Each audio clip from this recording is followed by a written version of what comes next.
എല്ലാം തീർന്നു കരുതുമ്പോഴും എവിടെയൊക്കെ വീണ്ടും ജീവിതം അതിനെ വീണ്ടെടുക്കാനായിട്ടുള്ള ചില തത്രപ്പാടില്ല. സുവിശേഷത്തിൽ എന്തെങ്കിലുമൊക്കെ മനുഷ്യരുടെ ജീവിതത്തിൽ ഇടപെടാൻ പോകുമ്പോൾ യേശു ചോദിക്കുന്നൊരു ചോദ്യമുണ്ട്, ഡു യു വിൽ ഇറ്റ്? നിങ്ങളത് ആഗ്രഹിക്കുന്നുണ്ടോ? പൂർണ്ണമായിട്ട് ഏകാഗ്രമായി കഴിയുമ്പോൾ നിങ്ങൾക്ക് ചുറ്റുമുള്ള മുഴുവൻ പ്രപഞ്ചവും നിങ്ങൾക്ക് വേണ്ടി അതിനകത്ത് ചില ഗൂഢാലോചന ഏർപ്പെടും. കോൺസ്പിറസി തിയറി എന്ന് പറയുന്നത്.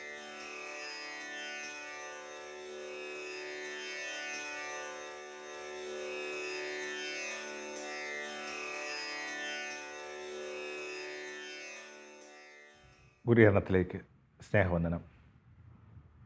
ഒന്ന് കണ്ണടച്ച് തുറക്കുന്ന നേരത്തിൽ ഒരു ദേശം അങ്ങ് ഒഴുകിപ്പോയി.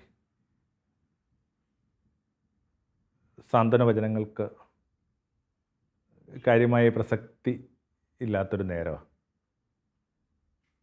ഒരു പാത്രം ഉടയുന്ന കണക്കാണ് ഒരു ദേശം ഉടഞ്ഞു പോയത്.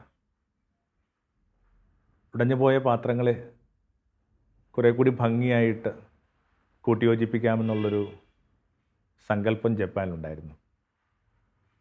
ഗോൾഡൻ ജോയർ എന്നർത്ഥം വരുന്ന കിൻസുഗി എന്ന് പറയുന്നൊരു വാക്കാണ് അവരുപയോഗിക്കുന്നത്. വിലപിടിപ്പുള്ള ലോഹലായനികൾ കൊണ്ടാണ് അവരതിനെ വിളക്കിയെടുക്കുന്നത്. സ്വർണ്ണമോ വെള്ളിയോ പ്ലാറ്റിനോ ഒക്കെ. ഒരിക്കലുണ്ടായിരുന്നതിനേക്കാൾ ഭംഗിയും മൂല്യവുമൊക്കെ ജീവിതത്തിന് ഇനിയും സാധ്യമാണെന്നുള്ള സങ്കല്പത്തിൽ നിന്നാണ് ഈ കിൻസുഗി എന്ന് പറയുന്ന ഒരു ആർട്ട് ഫോം രൂപപ്പെട്ടത്. പക്ഷെ എളുപ്പമല്ല അതിനെ ജീവിതത്തിലേക്ക് പരാവർത്തനം ചെയ്യുക. വിലപിടിപ്പുള്ള മൂല്യമുള്ള ഒന്നായിട്ട് അനുഭവപ്പെടുക എന്നതിനേക്കാൾ പ്രധാനം അരക്കുണ്ടെങ്കിലും നമുക്കതിനെ ഒന്ന് കൂട്ടിയോജിപ്പിക്കാൻ പറ്റിയാൽ മതി. പണ്ടൊക്കെ വീടുകളിൽ ഇങ്ങനെ ക്രോക്കറി ഉടഞ്ഞു പോകുമ്പോൾ ഒരിത്തിരി അരക്ക് തേച്ചിട്ടാണ് അതിനിങ്ങനെ ചേർത്ത് വെക്കുന്നത്. കൂടുതൽ മൂല്യം എന്നൊക്കെ പറയുന്ന കവിതയൊക്കെ അവിടെ നിൽക്കട്ടെ. ജീവിതത്തെ അതിൻ്റെ ഏറ്റവും ബേസിക്കായ രീതിയിൽ തിരിച്ചു പിടിക്കാനുള്ള ശ്രമമാണ് നടന്നുകൊണ്ടിരിക്കുന്നത്. അതിനുവേണ്ടിയാണ് കുറേ അധികം മനുഷ്യർ ഈ പല രാവുകളായിട്ട് ഇങ്ങനെ കുതിർന്ന് വലിയ അധ്വാനത്തിലൊക്കെ ഏർപ്പെട്ടിരിക്കുന്നത്. സംവിധാനങ്ങളൊക്കെ അതിലേക്ക് ഇങ്ങനെ ഏകാഗ്രമാകുകയാണ്. അതിജീവിച്ചേ പറ്റും. എന്തൊക്കെ കഴിഞ്ഞാലും ആ പഴയൊരു ശൈലി കണക്ക് ഈ ഒരു ഇത് മുമ്പോട്ട് പോയേ പറ്റൂ. The game should go on. അതിങ്ങനെ സർക്കസിൽ നിന്നൊക്കെ വന്നൊരു വിചാരമാണ്. സർക്കസിൽ ഒരിക്കലിങ്ങനെ എല്ലാവരെയും ചിരിപ്പിച്ചുകൊണ്ടിരിക്കുന്ന ആ ഒരു വ്യക്തികളൊക്കെ ചിലപ്പോൾ ഇങ്ങനെ അപകടത്തിൽപ്പെടും. അതിങ്ങനെ കാണികളുടെ മുമ്പിൽ വെച്ചാൽ വല്ലാതെ മനുഷ്യരിങ്ങനെ വിറങ്ങലിച്ചിരിക്കുമ്പോൾ ആ ഒരു നിശബ്ദതയ്ക്ക് ശേഷം ആരെങ്കിലും ഒരാൾ മുമ്പിലോട്ട് വന്നിട്ട് പറയും, കളി പിന്നെയും തുടരേണ്ടതുണ്ട്. The game should go on. ഒട്ടനവധി ദുരന്തങ്ങൾ, അത് അത് ഡൊമസ്റ്റിക് ആവാം, വ്യക്തിപരമാവാം, സാമൂഹികമാവാം, ദേശങ്ങളുടെ ആവാം.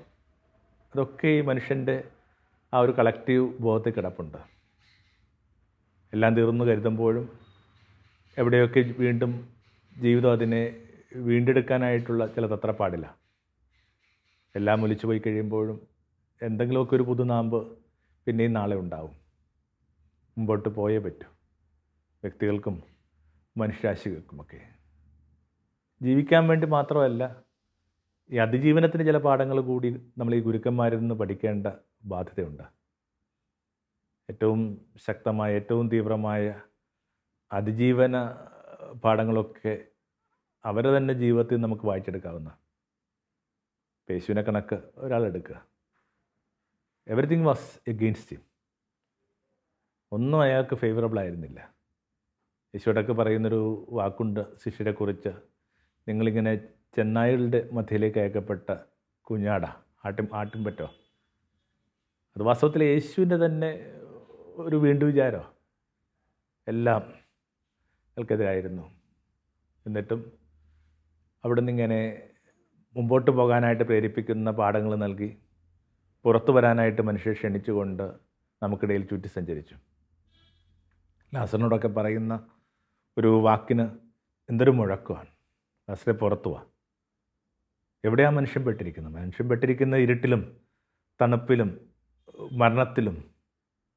അയാളുടെ പെങ്ങന്മാർ പറയുന്ന കണക്ക് ഇങ്ങനെ ദുർഗന്ധത്തിലുമൊക്കെ പുറത്തേക്ക് വരാനാണ് പറയുന്നത്. ഈ മനുഷ്യരൊക്കെ ഒലിച്ചുപോയ ഇടങ്ങളിൽ നായ്ക്കൾ, ട്രെയിൻഡ് ആയിട്ടുള്ള ഡോഗ്സ് ഇങ്ങനെ ജീവൻ്റെ തുടിപ്പുകൾ വല്ലതും ഉണ്ടെന്നറിയാൻ വേണ്ടി ഇങ്ങനെ പരതി നടക്കുന്ന ദൃശ്യങ്ങളൊക്കെ നിങ്ങളിതിനകം ടി വിയിലൊക്കെ കണ്ടിട്ടുണ്ടാകും. ഒരു നായ പോലും ആ ഒരു ഇടത്തിൽ അലയുന്നത് ഈ ഒരു മന്ത്രം പറഞ്ഞുകൊണ്ടാണ്, പുറത്തു വാ. മനുഷ്യന് ഇങ്ങനെ പുറത്തു വരിക എന്ന് പറയുന്ന ഒരു ക്ഷണം, അത് വാസ്തവത്തിൽ ലാസറുമായിട്ട് ബന്ധപ്പെട്ട് മാത്രമല്ല, എവിടെയൊക്കെ ഇങ്ങനെ അടഞ്ഞു പോയെന്ന് കരുതുന്ന ഇടങ്ങളിലൊക്കെ, മുമ്പോട്ടിങ്ങനെ ഒന്നും തെളിയാത്ത വഴികളിലൊക്കെ, ഇങ്ങനെ പോയിൻ്റ് ഓഫ് നോ റിട്ടേണിലൊക്കെ ആ വാക്ക് നമ്മൾ വളരെ മുഴക്കത്തോടുകൂടി ഉള്ളിലേക്ക് എടുക്കേണ്ടതുണ്ട്. പുറത്തു വാ. അത് ജീവനത്തിലേക്ക് അങ്ങനെ കൃത്യമായിട്ടുള്ള ചിട്ടയായിട്ടുള്ള ചില വിചാരങ്ങളൊന്നുമില്ല. ഓരോരുത്തർക്കും പുറത്ത് കടക്കാനായിട്ട് എന്തോ ഒന്ന് നീതി അവർ നിക്ഷേപിച്ചിട്ടുണ്ട്. അവരുടെ രീതിക്കനുസരിച്ചിട്ട് അവരുടെ ഒരു ഫ്രീക്വൻസി, നമ്മൾ കുട്ടികളൊക്കെ പറയുന്നത് ബൈ ഡിഫോൾട്ട് എല്ലാവരിലും എന്തൊക്കെ ഒരു രീതിയിൽ ഈ കാര്യങ്ങൾ നീതി നിക്ഷേപിച്ചിട്ടുണ്ട്. പഴയ കളിപ്പാട്ടങ്ങളെക്കുറിച്ചൊക്കെ പറയുന്നതാണ്. കാരണം പണ്ട് ഈ വിദേശത്തു നിന്നൊക്കെയുള്ള ചില കളിപ്പാട്ടങ്ങൾ വരുമ്പോൾ അതിനെന്തെങ്കിലുമൊക്കെ ഒരു കുഴപ്പം പറ്റിക്കഴിഞ്ഞാൽ പരിഹരിക്കാൻ പറ്റുന്ന റിപ്പയറിങ് സമ്പ്രദായമൊന്നും ഈ ദേശത്തില്ല. അപ്പോൾ അതിൻ്റെ മാനുവലൊക്കെ എഴുതിയിട്ടുണ്ടെന്നാണ് പറയുന്നത്. നിങ്ങളതിന് കുറച്ച് കാലം വെറുതെ വെച്ച് കഴിഞ്ഞാൽ അതിൽ തന്നെ സെൽഫായിട്ട് അതിനൊരു ഒരു ഒരു ഓട്ടോ മെക്കാനിസം ഉണ്ട്, ഇങ്ങനെ പുറത്ത് കിടക്കാമെന്ന് പറയുന്നത്. അപ്പോൾ ഓരോരുത്തർക്കും പുറത്ത് കിടക്കാനായിട്ട് എന്തോ ഒരു ഓട്ടോ മെക്കാനിസം അവരുടെ സൃഷ്ടിയിൽ തന്നെ നിശ്ചയിക്കപ്പെട്ടിട്ടുണ്ട്. അതുകൊണ്ടാണ് മനുഷ്യർ ഭ്രാന്ത് പിടിക്കാതെയും ആത്മഹത്യ ചെയ്യാതെയുമൊക്കെ വിശേഷിക്കുന്നവർ തങ്ങളുടെ ജീവിതം മുമ്പോട്ട് കൊണ്ടുപോവുക. എന്നിട്ടും ഒരുപക്ഷെ ലളിതമെന്നോ ബാലിശമെന്നോ തോന്നാവുന്ന ഒരേതാനും വിചാരങ്ങൾ ഒന്ന് ഈ രാത്രിയിൽ ചേർത്ത് വായിക്കാമെന്ന് തോന്നി. ഒരു 5ഓളം വിചാരങ്ങളാണ്. ഒന്നിങ്ങനെ അവനവൻ്റെ ഇച്ഛാശക്തിയെ ഒന്നുകൂടി ഊതി ഉണർത്തുക എന്നുള്ള.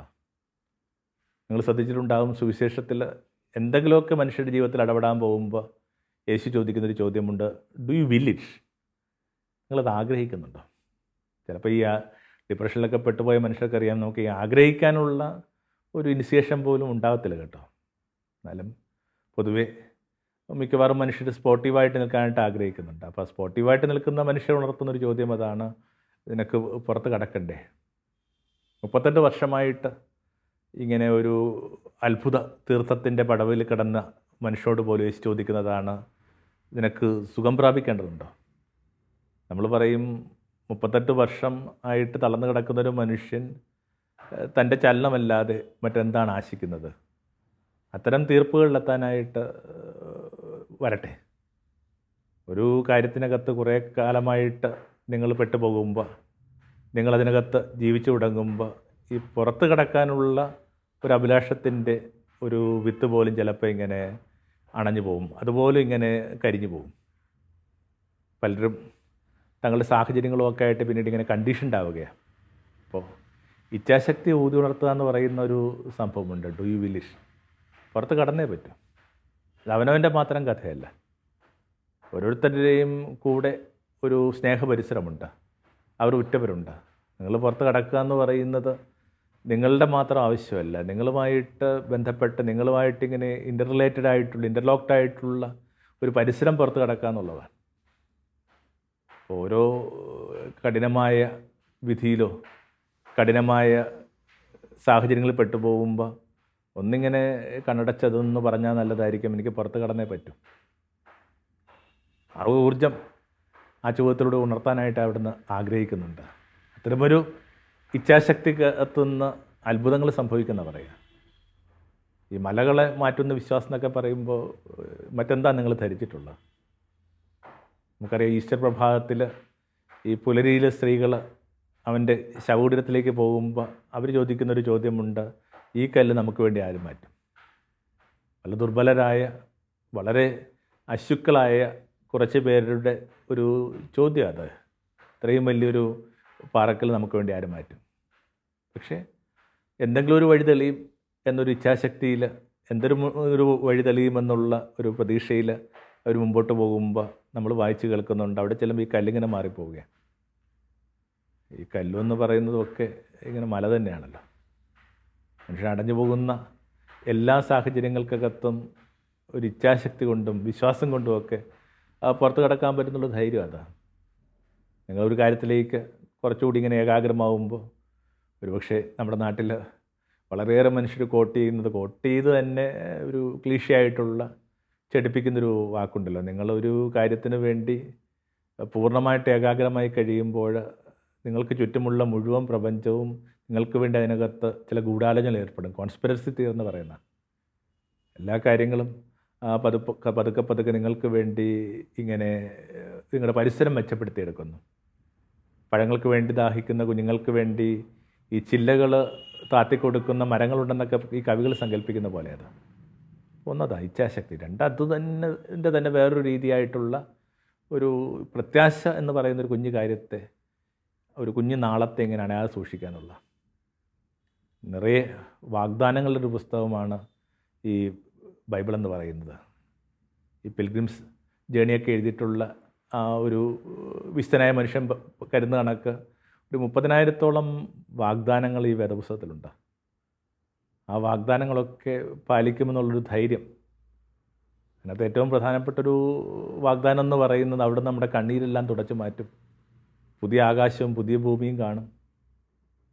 പക്ഷേ വാഗ്ദാനങ്ങൾ വിശ്വസ്തനാണ്, അല്ലെങ്കിൽ വാഗ്ദാനങ്ങൾ വിശ്വസ്ത പുലർത്തുന്ന ഏക മനുഷ്യൻ്റെ പേരാണ്, അല്ലെങ്കിൽ ഏകസങ്കല്പത്തിൻ്റെ പേരാണ് ദൈവം.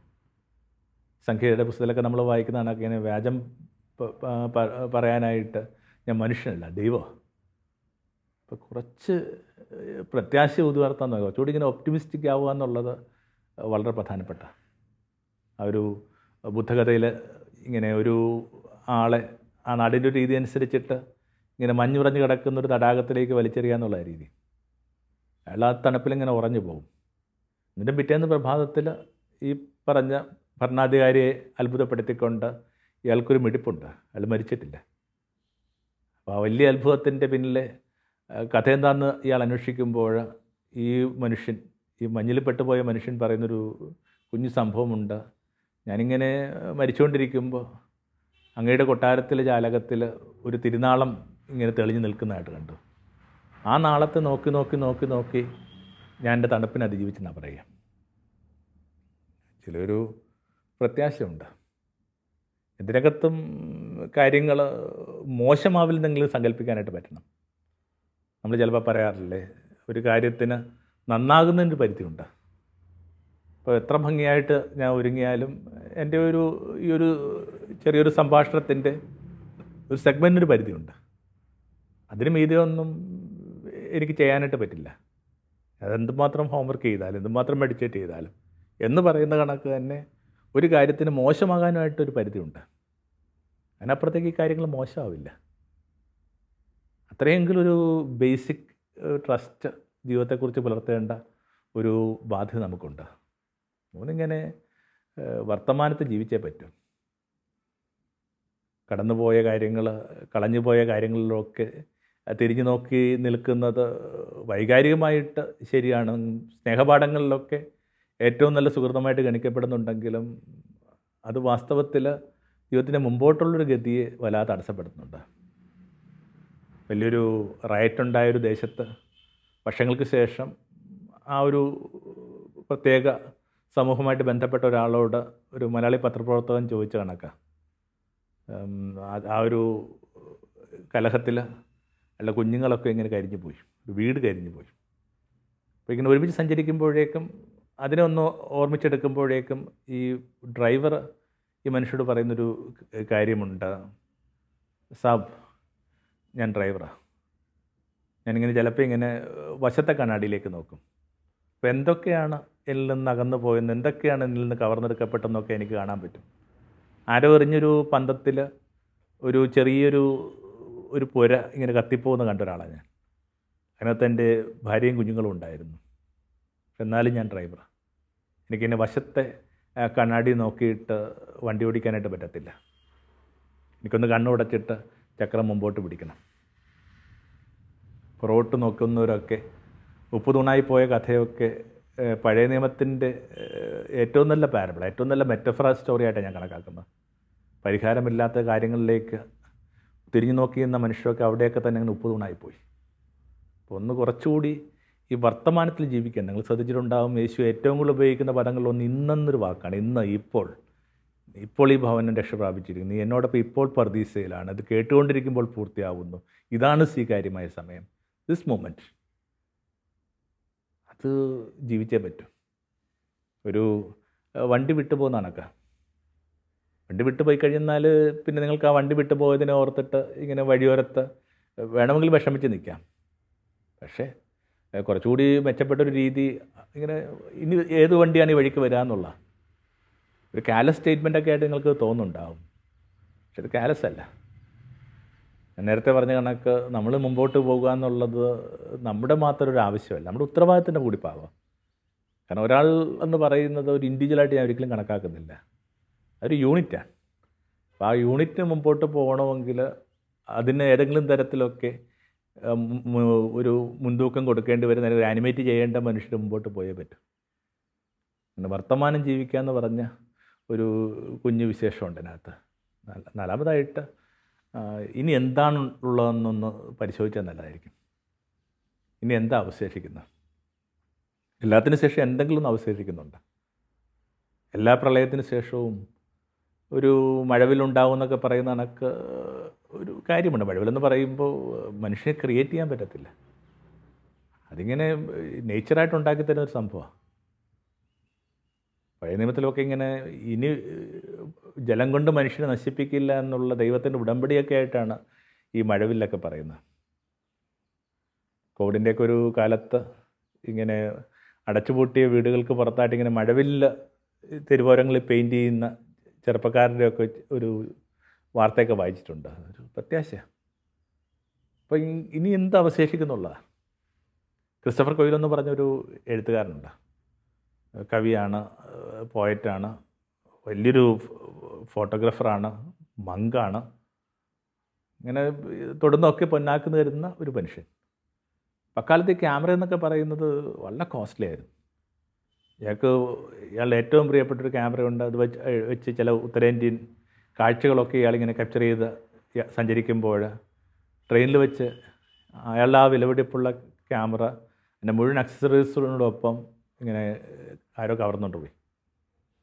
ഒറ്റ നോട്ടത്തിൽ അയാൾക്ക് ചിലപ്പോൾ തോന്നുമ്പോൾ അതുമായിട്ട് ബന്ധമില്ലാത്തവർക്ക് ചിലപ്പോൾ തോന്നും എന്തൊരു ബാലിശമായ കാര്യങ്ങളെ പറഞ്ഞുകൊണ്ടിരിക്കുന്നു. പക്ഷേ അത് ഇങ്ങനെ എളുപ്പമല്ല, അല്ലെങ്കിൽ ഡിവാസ്റ്റേറ്റ് ചെയ്യപ്പെടുന്ന കണക്കൊരു തോന്നൽ അയാൾക്ക് വരുന്നത്. അതിൻ്റെ ഒരു ലൈറ്റർ ഫേസിലായിരിക്കാം. എന്നിട്ട് ഒരു പോലീസ് സ്റ്റേഷനിൽ ചെന്ന് പരാതി കൊടുത്തു, കിട്ടില്ലെന്ന് ഏകദേശം ഉറപ്പാണ്. പുറത്തേക്ക് വരുമ്പോൾ പെട്ടെന്ന് ഇയാളുടെ ഉള്ളിലേക്കൊരു ചെറിയൊരു വെളിച്ചം വരികയാണ്. ഈ ക്യാമറ പോയിട്ടുള്ളൂ, പക്ഷേ ഈ ഫിംഗേഴ്സ് ആർ ദർ, വിരലുകൾ ഇപ്പോഴും ഉണ്ട്. അയാൾ തൻ്റെ മുറിയിലേക്ക് വരുന്നു. അപ്പോഴാണ് ഈ ക്യാമറയിൽ ഈ ഒബ്സസ്ഡായിട്ട് കുറേ കാലമായിട്ട് ഇയാൾ ശ്രദ്ധിക്കാതെ പോയ ചില കാര്യങ്ങളൊക്കെ ഉണ്ട്. എന്തെങ്കിലും വായിക്കും എന്നൊക്കെ വിചാരിച്ച് വാങ്ങി വെച്ചിട്ടുള്ള കുറേ അധികം പുസ്തകങ്ങളുണ്ട്. നല്ലൊരു ഗിത്താറിസ്റ്റ് ഇയാൾ. ആ ഗിത്താറിൽ ഇയാൾ തൊട്ടിട്ട് കാലം കുറേയായി. അയാൾ അതിൻ്റെയൊക്കെ തന്ത്രികളെയൊക്കെ ഒന്ന് ട്യൂൺ ചെയ്തിട്ട് ഇങ്ങനെ പതുക്കെ ഗിത്താറ് മിട്ടാൻ തുടങ്ങി. അയാൾ ഈ അനുഭവത്തെ കോറിയിട്ടിരിക്കുന്ന ലേഖനത്തിന് അയാളിട്ടിരിക്കുന്ന തലക്കെട്ട് ഇതാണ്, യുറേക്ക. ഒരു വലിയൊരു കണ്ടെത്തലാണ്. എന്തൊക്കെയോ കാര്യങ്ങൾ ഇനി അവശേഷിക്കുന്നുണ്ട്. അതിനെ ഇങ്ങനെ കുറേ കൂടി ഇങ്ങനെ ഉപയോഗിക്കേണ്ട, മെച്ചപ്പെടുത്തേണ്ട ബാധ്യതയുണ്ട്. അഞ്ചാമതായിട്ട് ഏറ്റവും വലിയ സർവൈവൽ പ്രിൻസിപ്പിൾ എന്ന് പറയുന്നത് ഈ അഡാപ്റ്റേഷനാണ്. നിങ്ങൾക്ക് ചില സാഹചര്യങ്ങളോട് അഡാപ്റ്റ് ചെയ്തേ പറ്റൂ. കഴിഞ്ഞ ദിവസം ഒരു ഇന്ത്യയിൽ തന്നെ ഒരു ബിസിനസ്മാൻ്റെ ഒരു സംഭാഷണം കേൾക്കുകയായിരുന്നു. അപ്പോൾ അയാൾ പറയുന്നു, എനിക്ക് ലോകമെമ്പാടും ഇതിന് കൃത്യമായിട്ടുള്ള ഇൻവെസ്റ്റ്മെൻ്റ് ഉണ്ട്, പക്ഷെ ഒരു ദിവസം നാളെ എന്ത് ചെയ്യുന്നുണ്ട്, ഈ കാര്യങ്ങളൊക്കെ ഇങ്ങനെ ചീട്ടുകൂട്ടാരം കണക്ക് ഇങ്ങനെ തകർന്നു പോവുകയാണെങ്കിൽ ഞാൻ എൻ്റെ ആ ഒരു നഗരത്തിൽ ഒരു കുഞ്ഞ് ഇങ്ങനെ ഒരു ചെറിയൊരു തട്ട് ഇട്ടിട്ട് അവിടെ മത്സ്യം വിൽക്കുമെന്നാണ് പറയുന്നത്. അപ്പോൾ സാഹചര്യങ്ങൾ കുറേ കൂടി അഡാപ്റ്റ് ചെയ്യുക എന്ന് പറഞ്ഞൊരു സംഭവമുണ്ട്. നിങ്ങൾക്കറിയാം, അത് വാസ്തവത്തിൽ ഈ ഒരു പ്രകൃതിയുടെ തന്നെ ഏറ്റവും വലിയ നിയമമായിരുന്നു. അതുമാത്രം വലിയ ജീവജാലങ്ങൾ ഈ ഭൂമിയിലുണ്ടായി. ദിനോസറുകൾ എന്നൊക്കെ പറയുന്നത് നമുക്ക് സങ്കല്പിക്കാൻ പറ്റത്തില്ല. നമ്മൾ ഞാൻ സംസാരിച്ചുകൊണ്ടിരിക്കുന്ന ഒരു ഭവനത്തോളം വലിപ്പമുള്ള ദിനോസറുകളുണ്ടായിരുന്നു. അവയ്ക്കൊക്കെ എന്നാ പറ്റി? അവയ്ക്ക് ആകപ്പാട് അവയ്ക്കില്ലാതെ പോയത് ഈ അഡാപ്റ്റേഷൻ എന്ന് പറയുന്നൊരു ബയോളജിക്കൽ ഒരു സംഭവം, ഒരു മെക്കാനിസമാണ്. അതുകൊണ്ടാണ് ഈ വലിയ ജീവികൾ കടന്നു പോവുകയും തേക്ക് മോക്കമൊക്കെ വീഴുന്ന ഇടങ്ങളിൽ ഇങ്ങനെ തുമ്പയും തുളസിയും ഒക്കെ മാത്രം ബാക്കിയാവുകയും ചെയ്യുന്നത്. കുറച്ചുകൂടി ഈ സാഹചര്യങ്ങളിൽ കുറേ കൂടി അഡാപ്റ്റ് ചെയ്താൽ നല്ലതായിരിക്കും. അതിൽ തന്നെ ഒരു ലേണിങ്ങിൻ്റെ ഭാഗമാണ്. ഈ പറയുന്ന ചുവടുകളൊക്കെ വെറുതെ ഇങ്ങനെ ഒരു സമാധാനത്തിലിരിക്കുമ്പോൾ പറയാനും കേൾക്കാനും കൊള്ളാം. അൾട്ടിമേറ്റായിട്ട് മനുഷ്യനകത്ത് പുറത്ത് കടക്കണമെങ്കിൽ ഒരു മിശിഹായ ആവശ്യമുണ്ട്. നമ്മൾ എത്തിച്ചേർന്നിരിക്കുന്ന എല്ലാ കുരുക്കുകളിൽ നിന്നും പുറത്ത് കടക്കാനായിട്ട്, മുമ്പോട്ടുള്ള യാത്രയെ സഹായിക്കാനായിട്ട് ആരോ ഒരാൾ വരും. അയാൾ വിളിക്കുന്ന വാക്ക് മിശിഹ എന്നാണ്. എല്ലാത്തിനും മിശിഹ ആവശ്യമുണ്ട്. നമ്മൾ പെട്ടുപോകുന്ന എല്ലാത്തിനകത്തും റിട്രീറ്റിലൊക്കെ പറയുന്ന കണക്ക് വലിച്ചുകൊണ്ടിരിക്കുന്ന ഒരു ബീഡി നിങ്ങൾക്ക് കെടുത്തണമെങ്കിൽ പോലും ഒരു മിശിഹായ വേണം. അപ്പോൾ അൾട്ടിമേറ്റായിട്ട് നിങ്ങൾ ഉണ്ടെന്ന് കരുതിയിരുന്ന, കുഞ്ഞുങ്ങൾക്ക് കൈമാറുന്നു കരുതുന്ന ചില വിശ്വാസമൊക്കെ അതിൻ്റെ കൃത്യമായ ടെസ്റ്റ് ചെയ്യപ്പെടുന്നൊരു മുഹൂർത്തമാണ്. അപ്പോൾ അവിടെ വെച്ചാണ് നിങ്ങളുടെ വിശ്വാസം നിങ്ങളുടെ ഒരു ബോധത്തിൽ നിന്നും, നിങ്ങൾ വായിച്ചുകൊണ്ടിരിക്കുന്ന മതഗ്രന്ഥങ്ങളിൽ നിന്നും പുറത്തേക്ക് വന്നിട്ട് നിങ്ങൾക്ക് മുമ്പോട്ട് പോകാനുള്ള ടൂളായിട്ട് മാറുന്നത്.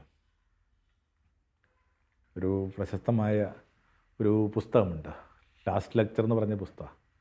ലാസ്റ്റ് ലെക്ചർ എന്ന് പറയുന്നത് ഇങ്ങനെ ഒരാൾ കടന്നു പോകുന്നതായിട്ട് സങ്കല്പിച്ചിട്ട് അയാൾ നടത്തുന്ന പ്രഭാഷണം. എന്തൊക്കെ കാര്യങ്ങൾ അയാളെ മോട്ടിവേറ്റ് ചെയ്യുന്നു, എന്തൊക്കെയാണ് അയാളെ ജീവിക്കാനുള്ള കാരണങ്ങളായെന്നും മാറിയെന്നും, എന്തൊക്കെയായിരുന്നു അയാളുടെ ബ്രോക്കൺനെസ് എന്നൊക്കെ പറയാനായിട്ടൊക്കെ ഉള്ള ഇതാണ്. അപ്പം അതിനകത്ത് അതൊരു റിച്വലായിട്ടുള്ളൊരു രീതിയാണ്. പക്ഷേ ഒരിക്കലത് ചെയ്തുകൊണ്ടിരിക്കുന്നത് വൈദ്യശാസ്ത്രം ഏതാനും മാസങ്ങൾ മാത്രം പറഞ്ഞിരുന്ന ഒരാളായിരുന്നു. അയാൾ വളരെ സരളമായിട്ടോ വളരെ സുമധുരമൊക്കെ ആയിട്ടാണ് തൻ്റെ പ്രഭാഷണം ആരംഭിക്കുന്നത്. അയാളിങ്ങനെ പുഷപ്പ് പോലും ചെയ്ത് കാണിക്കുന്നുണ്ട്, ഇപ്പോൾ നല്ല ആരോഗ്യമുണ്ടെന്നൊക്കെ കാണിക്കാനായിട്ട്. എന്നിട്ട് അയാൾ പറഞ്ഞവസാനിപ്പിക്കുന്ന ഇങ്ങനെയാണ്: ചീട്ടുകൾ കണക്കാം, ഏത് ചീട്ട് കിട്ടുമെന്നുള്ളത് നിങ്ങളുടെ നിശ്ചയത്തിനകത്തല്ല. പക്ഷെ ആ കിട്ടിയ ചീട്ടിനെ ഭംഗിയായിട്ട് ഉപയോഗിക്കുക, കളിക്കുക എന്നല്ലാതെ മറ്റൊന്നും നമുക്ക് ചെയ്യാനില്ല. കടന്നുപോയവരുടെ ഉറ്റവരെയോ കടന്നുപോയവരെ ഓർക്കുന്നവരെ പോലും ആശ്വസിപ്പിക്കാൻ പറ്റിയ ഒരു കാര്യങ്ങളൊന്നും ഇതിനകത്തില്ല. ഒരു ടേക്ക് അവേ ഇല്ലെന്നറിയാം. പക്ഷേ ഇത്തരം ചില സന്നിഗ്ധതകളിൽ എന്തെങ്കിലുമൊക്കെ ചില ടൂളുകൾ നമ്മൾ കണ്ടെത്തേണ്ടതുണ്ട്. മുമ്പോട്ട് പോകാനായിട്ട് നമുക്ക് എന്തെങ്കിലും ഒരു കാരണം വേണം. ലേഡി ഗാഗയുടെ പാട്ട് കണക്ക് ഇങ്ങനെ million reasons to go away. ഓരോന്നിനകത്ത് ഇങ്ങനെ ഡിപ്പാർട്ട് ചെയ്യാനായിട്ട് ഇങ്ങനെ ആയിരക്കണക്കിന് പതിനായിരക്കണക്കിന് കാരണങ്ങളാണ്. But you need a single reason to stay. നിൽക്കാനായിട്ടും നിലനിൽക്കാനൊക്കെ ആയിട്ട് ചില കാരണങ്ങൾ നമുക്ക് കണ്ടെത്തിയേ പറ്റൂ. ആ കാരണങ്ങൾ അവിടുന്ന് തന്നെ നിങ്ങളുടെ ബോധത്തിൽ പ്രകാശിപ്പിക്കട്ടെ. ആമേൻ. തമോന്മുഖം ജീവിതം പ്രഭാമയം സന്നിധാനം.